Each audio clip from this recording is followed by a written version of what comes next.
السلام عليكم ورحمة الله وبركاته. الحمد لله الذي بنعمته تتم الصالحات، وباجتماع لسرد مناقب أوليائه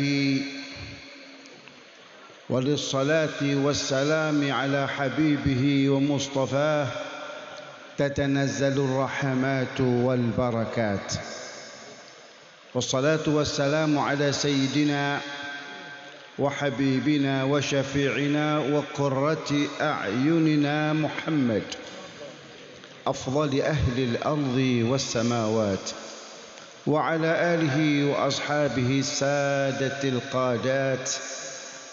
اللهم فصل وسلم على سيدنا ومولانا محمد الفاتح لما أغلق والخاتم لما سبق ناصر الحق بالحق والهادي إلى صراطك المستقيم، وعلى آله وصحبه حق قدره ومقداره العظيم. وبعد.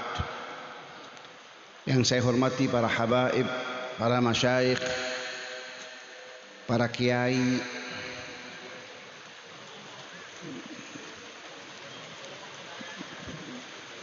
para hadirin hadirat, pecinta-pecinta kaum salihin yang kesemuanya insyaallah dirahmati dan dimuliakan oleh Allah.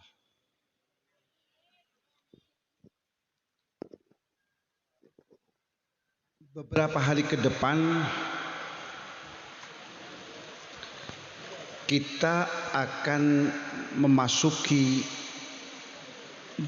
bulan yang agung, bulan yang mulia, bulan yang dikatakan oleh baginda Rasulullah SAW sebagai Sayyidus Syuhur, pemimpin bulan-bulan yang ada, yang dalam setahun itu ada 12 bulan, maka pemimpinnya dan yang terafdal adalah bulan Ramadan. Bulan yang Rasul sallallahu alaihi wasallam sendiri dengan kapasitasnya sebagai seorang rasul, sebagai seorang nabi, jika telah memasuki bulan Rajab, beliau itu selalu dalam doanya menyenandungkan sebuah doa, Allahumma barik lana fi Rajab wa Sya'ban wa ballighna Ramadan. Artinya Rasul sendiri dengan kapasitasnya sebagai seorang Rasul yang mulia, yang paling mulia, yang paling agung, itu masih berharap agar dipertemukan dengan bulan Ramadan. Hal itu tersebab karena nilai-nilai kemuliaan yang ada dalam bulan Ramadan, nilai-nilai keagungan yang ada dalam bulan Ramadan, bulan yang telah disinggung keberadaannya oleh baginda Rasulullah sallallahu alaihi wasallam dalam sebuah sabda beliau, Rajab syahrullah wa Sya'banu syahri wa Ramadhanu syahru ummati. Adalah Rajab itu bulannya Allah dan Sya'ban itu adalah bulanku, serta Ramadan adalah bulan umatku. Pertanyaannya, kenapa Rasul sallallahu alaihi wasallam secara khusus mengkait-kaitkan bulan Ramadan dengan umatnya? Jika itu pertanyaannya, maka jawabannya adalah, jika kita sebagai umat Sayyidina wa Maulana Muhammad ingin mengetahui akan nilai-nilai kemuliaan yang telah Allah berikan kepada kita sebagai umatnya Nabi Muhammad sallallahu alaihi wasallam, jika kita ingin mengetahui akan nilai-nilai kemuliaan, keagungan dan keistimewaan yang Allah telah berikan kepada kita sebagai umat Sayyidina wa Maulana Muhammad sallallahu alaihi wasallam. Jika kita ingin mengetahui sejauh mana kemanjaan serta fasilitas yang hanya Allah berikan kepada kita sebagai umat Sayyidina wa Maulana Muhammad sallallahu alaihi wasallam, itu dapat kita lihat di dalam bulan Ramadan, di mana anugerah demi anugerah, karunia demi karunia, keistimewaan demi keistimewaan hanya Allah berikan kepada kita umat Sayyidina wa Maulana Muhammad sallallahu alaihi wasallam. Hal itu sebagaimana yang telah disampaikan oleh baginda Rasul Muhammad sallallahu alaihi wasallam dalam salah sebuah sabda beliau. Hadis ini diriwayatkan oleh Al-Imam Al-Baihaqi mengacu pada periwayatan sahabat yang cukup kondang sebagai perawi hadis Rasulullah sallallahu alaihi wasallam, yaitu Sayyiduna Abi Hurairah radhiyallahu taala anhu, di mana baginda Rasul Muhammad sallallahu alaihi wasallam telah pernah bertutur sabda, di mana dalam sabdanya Rasul mengatakan, u'tiyat ummati fi syahri ramadhana khamsan lam yu'tahunna nabiyyun qabli. Umatku, demikian sabda Rasul Muhammad sallallahu alaihi wasallam, umatku telah dianugerahi di dalam bulan Ramadan dengan 5 anugerah, 5 karunia, 5 pemberian, di mana anugerah-anugerah ini hanya Allah berikan kepada kita umat Sayyidina Muhammad sallallahu alaihi wasallam. 5 anugerah yang belum pernah Allah berikan kepada nabi-nabi sebelum diriku. Tapi kepada nabi saja belum pernah diberikan, tetapi justru diberikan kepada kita sebagai umatnya Sayyidina wa Maulana Muhammad sallallahu alaihi wasallam. Ini sebuah keistimewaan yang sangat luar biasa yang tiada bandingnya. Anugerah yang belum pernah Allah berikan kepada para nabi, tapi justru Allah berikan kepada kita sebagai umatnya Sayyidina Muhammad sallallahu alaihi wasallam. Itu bukan karena kita rajin sholat, rajin puasa, rajin beribadah dan seterusnya, tapi semata-mata karena kita adalah sebagai umatnya Sayyidina wa Maulana Muhammad sallallahu alaihi wasallam. Maka keistimewaan ini Allah berikan kepada kita. Lalu Rasul merinci akan 5 anugerah yang dimaksud itu. Seraya beliau bersabda, ammal ula, adapun karunia dan anugerah Allah yang pertama, fa innahu idza kana awwalu lailatin min ramadhana yanzurullahu ilaihim wa man nadhara ilaihi lam yu'adzibhu abada. Adapun anugerah Allah yang pertama, jika telah datang malam pertama daripada bulan Ramadan, seiring dengan terbenamnya sang matahari yang menyudahi bulan Sya'ban, dan seiring dengan terbitnya hilal Ramadan, di mana keesokan harinya kita akan mulai mengawali puasa kita, di mana hal itu ditandai dengan pengumuman resmi pemerintah melalui Departemen Agama bahwa kita esok hari akan melaksanakan ibadah puasa Ramadan. Nah, pada malam hari itu Allah berkenan untuk melihat kita, Allah berkenan untuk memantau kita, Allah berkenan untuk memperhatikan kita. Sekali lagi pertanyaannya, apakah selama ini Allah tidak memantau kita? Apakah selama ini Allah tidak memperhatikan aktivitas kita?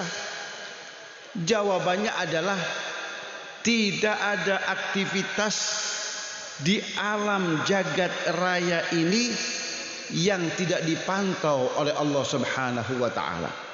Yang demikian itu sebagaimana firman Allah, inna rabbaka labil mirsad.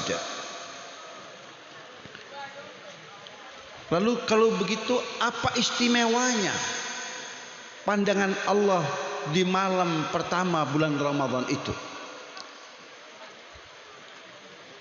Kalau itu pertanyaannya, maka jawabannya adalah bahwa pandangan Allah di malam pertama daripada bulan Ramadan itu pandangan yang amat sangat istimewa, amat sangat khusus, sehingga Rasul mengatakan waman nadhara ilaih, dan barang siapa yang terkena pantauan pandangan Allah lam yu'adzibhu abada, niscaya tubuhnya ini tidak pernah berurusan dengan neraka Allah. Itu artinya kita semua umat Sayyidina wa Maulana Muhammad sallallahu alaihi wasallam punya kesempatan untuk meraih jaminan keselamatan dari Allah melalui keutamaan malam pertama daripada bulan Ramadan. Lalu apa arti jaminan itu? Apa arti Allah menjamin bahwa tubuh kita ini tidak akan pernah berurusan dengan neraka Allah? Itu artinya sejak malam itu kita akan dibimbing oleh Allah, akal kita akan dibimbing oleh Allah, hati kita akan dibimbing oleh Allah, langkah kehidupan kita akan dibimbing oleh Allah, sehingga kita hanya akan mengisi sisa kehidupan kita ini dengan amal-amal soleh semata, yang dengan demikian kita layak dan pantas untuk mendapatkan maghfirah serta surga Allah Subhanahu wa ta'ala. Jadi kewajiban kita lah untuk mempersiapkan diri sebaik mungkin menyambut datangnya bulan Ramadan itu dengan penuh sukacita, penuh keimanan kepada Allah, serta menjadikan malam pertama daripada bulan Ramadan itu untuk ajang kita berdoa kepada Allah. Seraya kita berkata, ya Allah, Rasulmu telah bersabda bahwa pada malam hari ini Engkau akan memandang kami umat Muhammad SAW dengan pandangan kerahmatanmu. Maka ya Allah, jadikan hamba ini termasuk orang-orang yang Engkau pandang dengan pandangan kerahmatanmu. Itulah kewajiban kita sebagai muslim untuk menjadikan malam pertama daripada bulan Ramadan itu momen untuk kita berdoa sebanyak-banyaknya kepada Allah.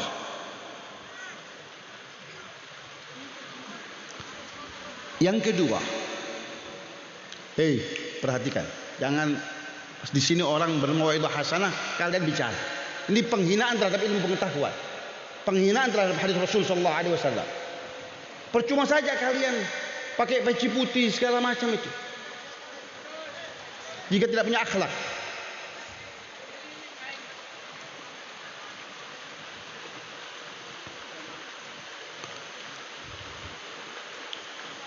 Akhlak itu dikedepankan.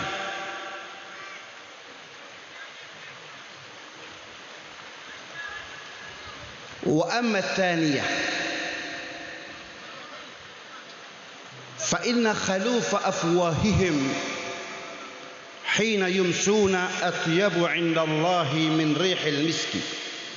Sesungguhnya bau yang tak sedap dari rongga mulut orang-orang yang melaksanakan ibadah puasa Ramadan itu di sisi Allah lebih baik, lebih indah, lebih wangi daripada bau kasturi.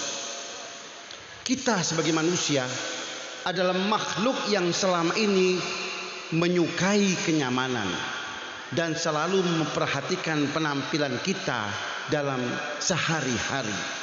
Maka kita dalam budaya kita, dalam keseharian kita, kita mengenal apa yang disebut dengan sikat gigi. Itu kita lakukan untuk menjaga kenyamanan rongga mulut kita. Bahkan terkadang sikat gigi gak cukup, ditambah lagi dengan pasta gigi, dengan odol dan pasta gigi. Ada sebagian orang yang merasa gak cukup, masih pakai larutan penyegar rongga mulut. Dan ini dalam perspektif syariat Islam baik-baik saja, islami saja. Kenapa? Karena Islam itu punya falsafah kehidupan. Innallaha jamilun yuhibbul jamal. Bahwa Allah itu zat yang maha indah, dan menyukai akan keindahan. Maka penampilan yang baik, yang wangi, yang harum, yang memperhatikan nilai-nilai kebersihan, itu adalah yang dianjurkan oleh agama kita, agama Islam. Akan tetapi di dalam bulan Ramadan kita rela demi menggapai maghfirah Allah, demi menggapai ridha Allah, keluar dari rongga mulut kita bau yang tak sedap itu. Nah, akan halnya pengorbanan umat Sayyidina wa Maulana Muhammad di dalam bulan Ramadan itu, Allah akan balas dengan ganjaran, dengan pahala yang akan membanggakan diri kita sebagai umat. Salah satu tafsirannya yang ditafsirkan oleh para ulama adalah bahwa kelak kita ini akan tampil beda dari manusia kebanyakan. Acap kali kita bertegur sapa, akan keluar dari rongga mulut kita bau semerbak harum yang keharumannya melebihi kasturi. Bahkan tatkala kita berinteraksi dengan umat-umat yang lain, semisal umat Nabi Allah Nuh dan yang lain-lainnya, mereka akan mengatakan, Anda ini umatnya Sayyidina Muhammad sallallahu alaihi wasallam. Tatkala kita balik bertanya, dari mana Anda tahu bahwa kami ini adalah umatnya Sayyidina Muhammad sallallahu alaihi wasallam? Bukankah di antara kita ada jarak yang begitu jauh, ribuan tahun memisahkan kita? Maka dari mana Anda tahu bahwa kami ini adalah umat Sayyidina Muhammad sallallahu alaihi wasallam?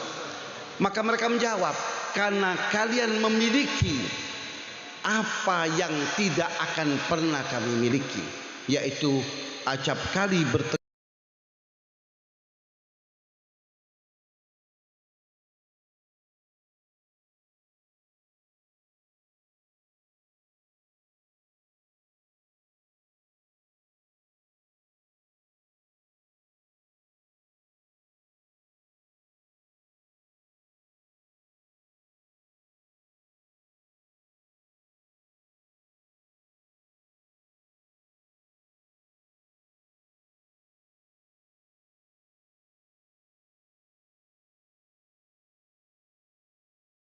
bakar oleh rasa dahaga tanpa kita sadar, malaikat telah Allah untuk beristighfar dan kesalahan kita. Bahkan saat kita tidur sekalipun, malaikat yang tidak pernah mengenal makan, minum dan tidur itu akan terus beristighfar dan beristighfar dan beristighfar, memohonkan ampun bagi dosa dan kesalahan kita. Maka sepanjang hari-hari Ramadan itu adalah hari-hari yang penuh istighfar malaikat untuk pelaku dan pelaksana ibadah puasa Ramadan. Maka tidaklah mengherankan jika Rasul Muhammad sallallahu alaihi wasallam mengatakan, man shoma wa qama ramadhana imanan wahdi kharaja min dhunubihi kayaumi waladathu ummuh.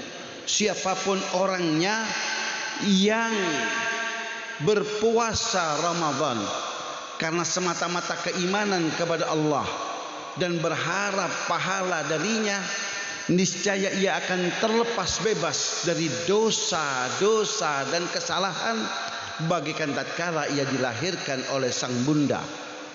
Salah satu penyebabnya adalah karena istighfarnya para malaikat rahmat Allah. Yang kedua, karena puasa Ramadan itu sendiri karena memiliki daya berangus yang akan meluluh lantakkan dosa dan kesalahan bagi orang-orang yang melaksanakan ibadah puasa Ramadan itu. Yang keempat, wa amar rabi'ah, fa inna Allah ya'muru jannatahu fayaqulu laha ista'iddi wa tazayyani li'ibadi aw syaka an yastarihu min ta'abid dunya ila dari wa karamati.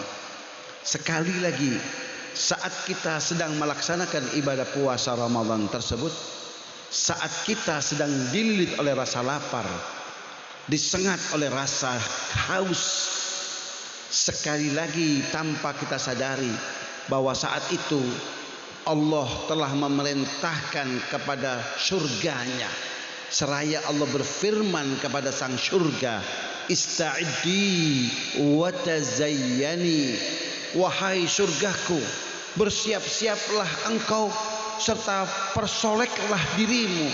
Surga adalah makhluk Allah yang sangat-sangat indah, sangat-sangat cantik. Makhluk Allah yang sangat indah dan cantik itu masih diperintahkan oleh Allah untuk mempersolek dirinya. Untuk apa? Li'ibadi, menyambut kedatangan hamba-hamba Allah dari kalangan umat Sayyidina wa Maulana Muhammad sallallahu alaihi wasallam. Kenapa demikian? Ausyaka an yastarihu min ta'abid dunya ila dari wa karamati. Karena mereka itu nyaris beristirahat dari kepenatan kehidupan duniawi ini untuk beristirahat di haribaanku dan pada kemuliaanku.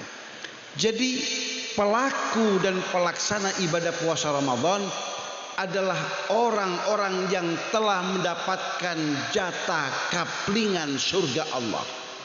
Bahkan lebih daripada itu, bukan sekedar layak dan pantas untuk mendapatkan kaplingan surga Allah, lebih daripada itu sang surga, makhluk Allah yang sangat indah dan cantik itu merindukan kehadiran manusia-manusia dari kalangan umat Sayyidina wa Maulana Muhammad sallallahu alaihi wasallam. Siapakah manusia-manusia yang dirindukan oleh surga Allah itu? Rasul menyebutkan ada 4 jenis manusia yang dirindukan kehadirannya oleh surga Allah.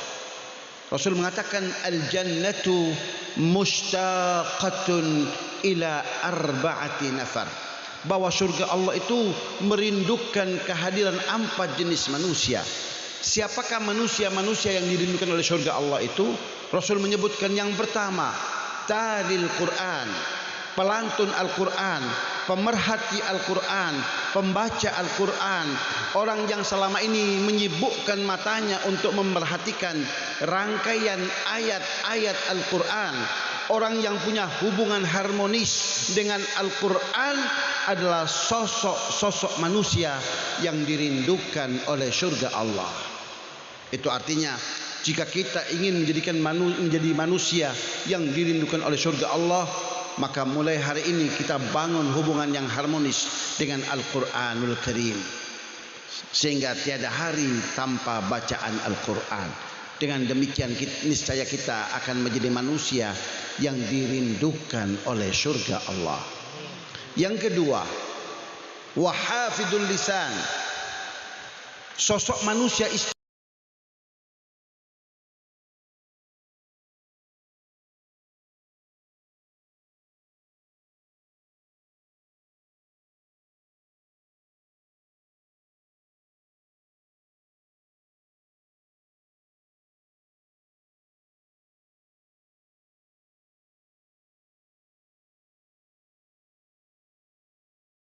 yang lisannya adalah sosok manusia yang dirindukan oleh surga Allah.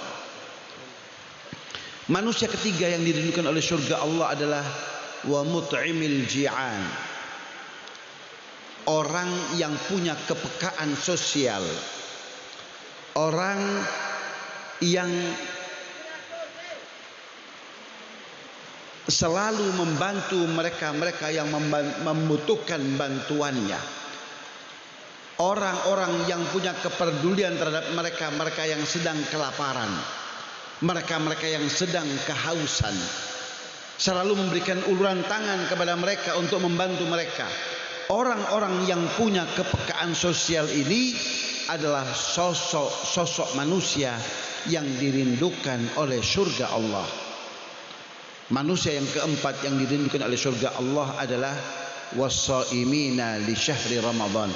Pelaku dan pelaksana ibadah puasa Ramadan itu adalah sosok-sosok manusia yang dirindukan oleh surga Allah. Nah, 4 hal ini bisa kita lakukan sekaligus di dalam bulan Ramadan. Seiring dengan kita melaksanakan ibadah puasa Ramadan, kita isi waktu-waktu kita dengan membaca Al-Quran. Karena ibadah yang paling ideal di dalam bulan Ramadan itu adalah membaca Al-Quran.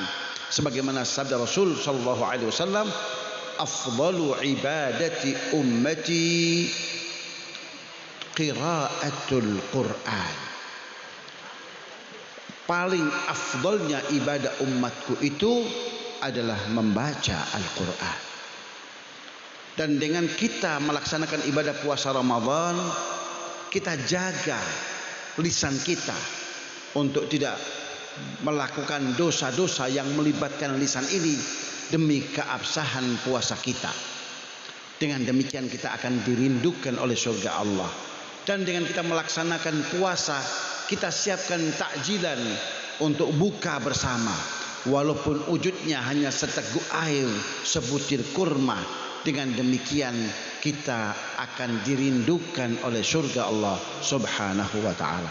Yang terakhir, yang kelima adalah wa ammal khamisah fa innahu idza kana akhiru lailatin min ramadhana yaghfarallahu lahum jami'a. Dan jika umat ini telah merampungkan puasa Ramadannya sebulan penuh dan keesokannya kita akan beridul fitri, maka pada malam itu, malam lebaran itu, Allah berkenan untuk mengampuni kita semua, yaitu pelaku dan pelaksana ibadah puasa Ramadan. Saat sabda Rasul ini disampaikan, ada yang nyeletuk bertanya kepada baginda Rasul sallallahu alaihi wasallam. Seraya ia berkata, "Ahiyya Lailatul Qadri ya Rasulullah?" Apakah itu yang dimaksud dengan malam Lailatul Qadar? Malam pengampunan secara massal itu? Kata Rasul, qala la. Oh bukan, itu bukan malam Lailatul Qadar. Lailatul Qadar itu malam bonus untuk umat ini di dalam bulan Ramadan. Lalu Rasul menjelaskan, alam tarau ilal ummali ya'malun fa idza faraghu min a'malihim wufu ujurahum. Tidakkah kalian lihat para pekerja itu, manakala mereka bekerja dan manakala mereka telah usai melakukan pekerjaan mereka, bukankah mereka layak untuk mendapatkan upah? Maka demikian pula dengan umat ini, jika mereka telah menuntaskan ibadah puasa Ramadannya, maka mereka layak dan pantas untuk mendapatkan upahnya. Dan upah yang pantas untuk pelaku dan pelaksana ibadah puasa Ramadan adalah maghfirah dan surga Allah.